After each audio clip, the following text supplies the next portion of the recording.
Right, now we move on to a different type of question, and these are known as Pythagorean solutions. Now, you will notice that for these you are not allowed to use a calculator and you have to use a diagram. You are in fact told so, okay? So if we read this, and you should be familiar with these examples. We did them in grade 10, 11, and we do them again in grade 12, but now we include the use of double angles and compound angle formulae. Okay, so we are told if tan theta equals 3/4 and theta is an element of 180 degrees to 360 degrees, so over that interval, calculate without the use of a calculator and with the aid of a diagram the value of sine double theta, cos double theta, and tan double theta. Okay, so the first thing we need to do here is to draw a diagram. Now, the diagram that we draw for these is a triangle, but not just any triangle. It is a triangle on the Cartesian plane. Okay, why? Because we are given this information. That indicates to us that we are working with a Cartesian plane diagram. Okay, so the first step is to understand which quadrant you are working in. Okay, so which quadrant? I look at the information given. Tan theta equals 3/4. Now this is a positive tan. Okay, so tan is positive in the first quadrant and the third quadrant. So I put a tick in both of those quadrants. The other bit of information I'm given is that theta is an element of 180 degrees to 360. So in that interval, from 180 to 360 is where theta lies. And if we look at our values, if we look at our angles, okay, 180 to 360 is the third quadrant and the fourth quadrant. So where those two bits of information overlap is in the third quadrant. So our first step was to determine the quadrant in which our diagram will sit. And the second step is to draw that diagram. So we draw our Cartesian plane. Okay, so x-axis, y-axis. And then I draw a triangle, and in this case in the third quadrant. Now the vertical line always comes from the x-axis. So there's my 90-degree angle, and I'm dealing with theta, and theta is always the angle closest to the origin there. Okay, now the reason that the Cartesian plane is important is that you have to remember that on the different parts of the Cartesian plane, x can be positive or negative, y is either positive or negative. So in the third quadrant, we have to remember that y will be a negative value, x will be a negative value, and r, the radius, is always a positive value. Okay, so first step is to determine the quadrant. Second step is to draw the diagram. Third step is to determine your x, y, and r values. And we do that using the given information and Pythagoras. Okay, so we are told that tan theta equals 3/4. Now in terms of x, y, and r, tan is y/r. Okay, now we know that in the third quadrant, x is negative and y is negative. So this is in fact -3/-4, which then cancel to give us the positive. But y is -3 and this is not y/r, but y/x. And x is -4. So to calculate r, which is the hypotenuse, we use Pythagoras. So r squared is going to be x squared plus y squared. So that is -4 squared plus -3 squared, which is 16 plus 9, which is 25. So if I square roots, then I have r is equal to plus or minus 5. Okay, but r is always positive, so r is going to be equal to 5. Okay, so our third step was to find the values of x, y, and r, and we have now done that. And the fourth step is then to answer the question. So we have to calculate the value of sine 2 theta.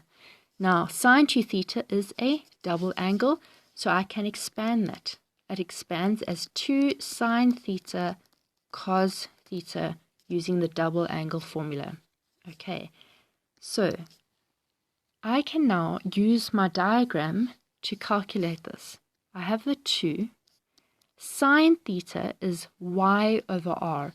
So my y value is -3, r is 5. Cos theta is x over r, which is -4 over 5.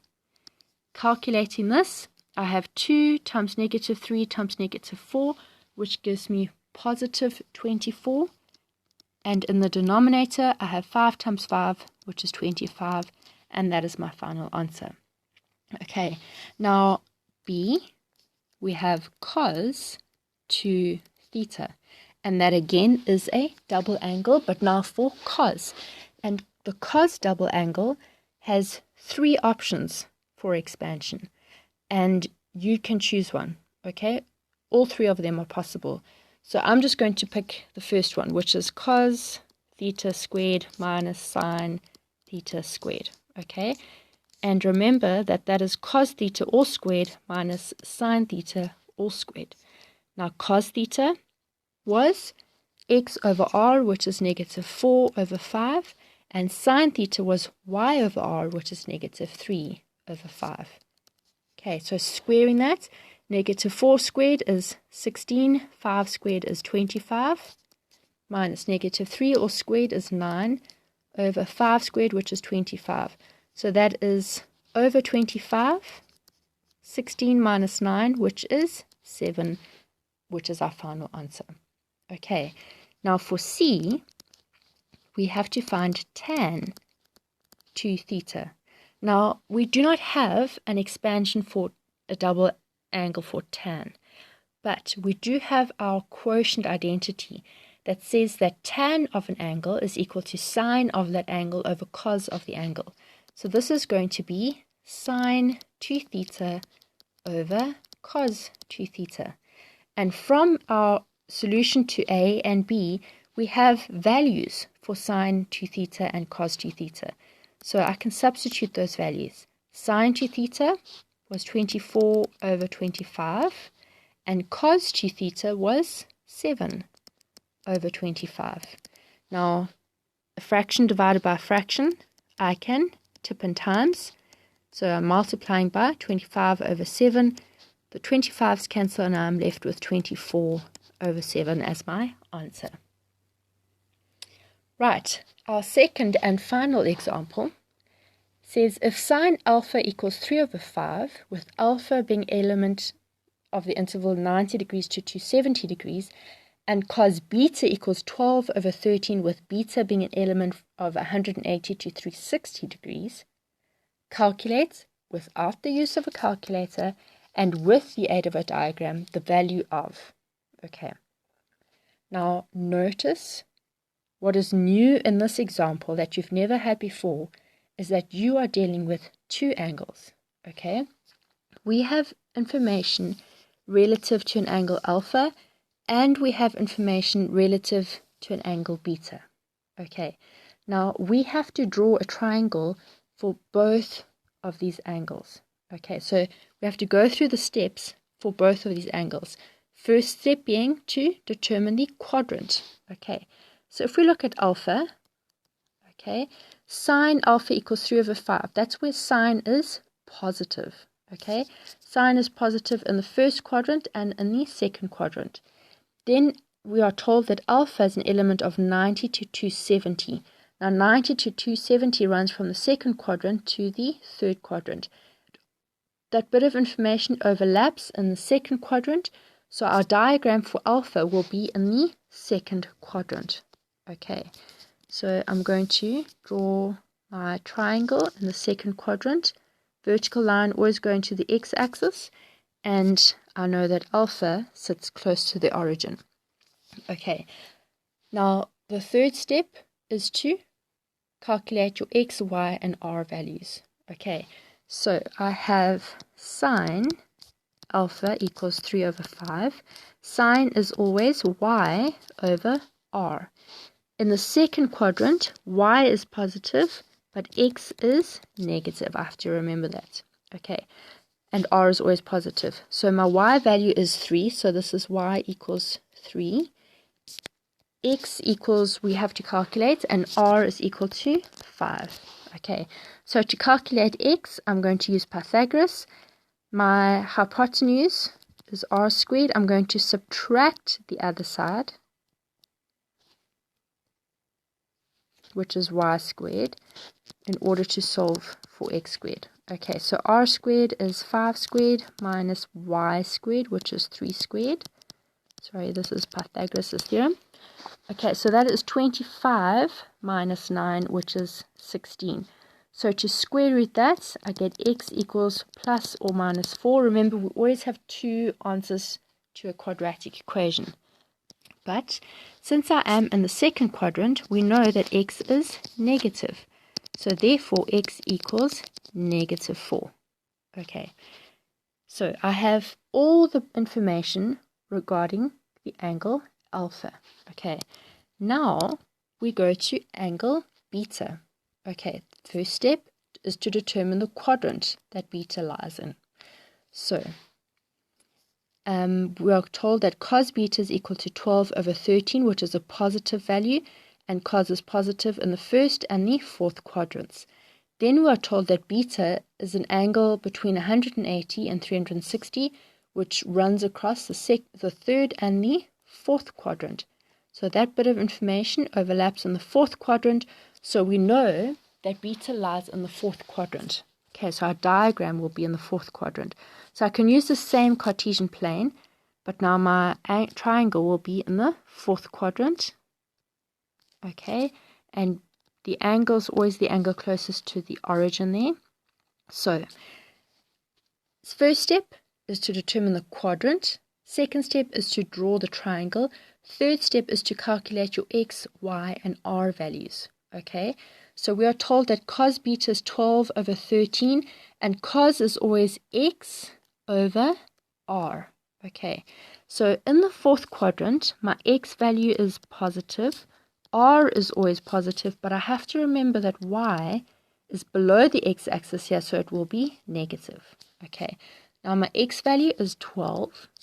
My r value is 13, and to calculate y, I'm going to use Pythagoras. Okay, so y squared is equal to the hypotenuse squared minus the other side squared. Okay, so r squared is 13 squared minus x squared, which is 12 squared. That gives us 169 minus 144, which is 25. So square rooting to find y, we have two values, plus or minus 5, but in this case, y is going to be negative. So we have that y equals negative 5. Okay, so now we have our completed diagrams, and we can now answer the question. And I'm going to change my pen color again. Okay, so the first thing that we have to calculate is sine alpha minus beta. Okay, now we have information regarding an angle alpha, and we have information regarding an angle beta, but we do not have information regarding an angle alpha minus beta. But what we do have is a compound angle, so we can expand this using our compound angle formula. So sine alpha minus beta expands to sine alpha cos beta minus cos alpha sine beta.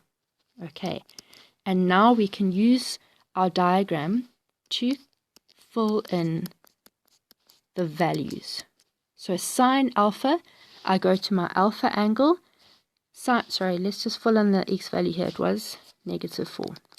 Okay, so sine alpha is opposite over hypotenuse. So that would be 3 over 5. Cos beta, so I go to beta, the angle beta, and cos is the side adjacent over hypotenuse. So that would be 12 over 13. Right, then I subtract cos alpha. So again, adjacent over hypotenuse relative to alpha is -4 over 5. Then I have sine beta, which is opposite over hypotenuse. So relative to beta, opposite is -5 over the hypotenuse, which is 13. Okay, so multiplying within each term, my denominator 5 times 13 is 65, and 3 times 12 is 36, and I'm subtracting. Again, my denominator 5 times 13 is 65. -4 times -5 is 20. So my denominator is 65. 36 minus 20 is 16.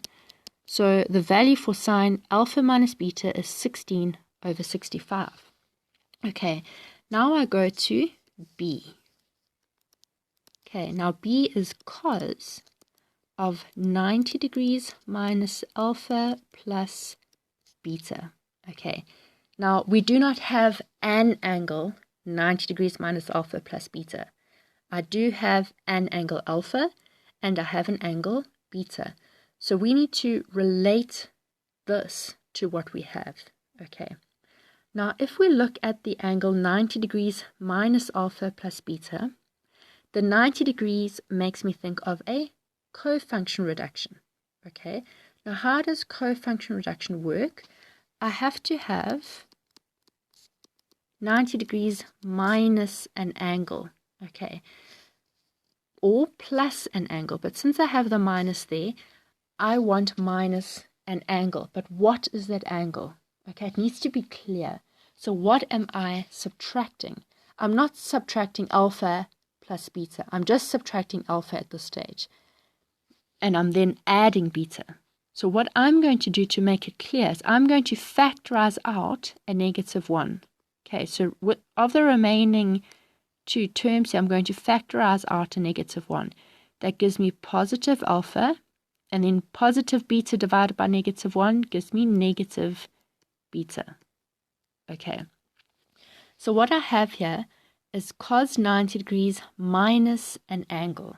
Okay, and this reduces to sine of the angle, which is alpha minus beta. Okay, go over that again, make sure that it makes sense to you. But what I'm left with is sine alpha minus beta. It's a compound formula, but it also happens to be what I had looked for in A. So I know that sine alpha minus beta is 16 over 65.